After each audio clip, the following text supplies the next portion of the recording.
The first step is to open Canva, and click to open Canva Draw. If you get this page, simply click Try it out.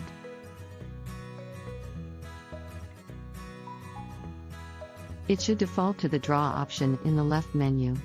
If it doesn't, click Draw.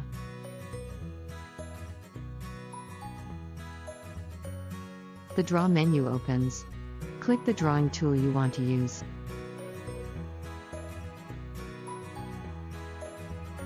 With your mouse or stylus, click in the whiteboard area, and draw your first shape.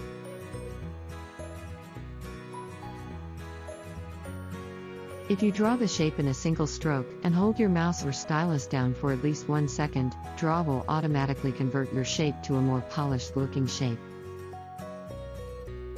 To choose a different pen, click on the drawing tool of your choice. To change its color, click Color. Click to choose a different color.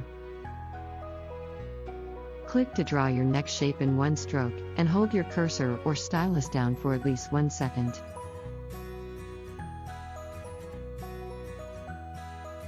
Have fun trying out all of the different pens, colors, line weights, sizes, and transparencies from the left Draw menu. That's it. You're done.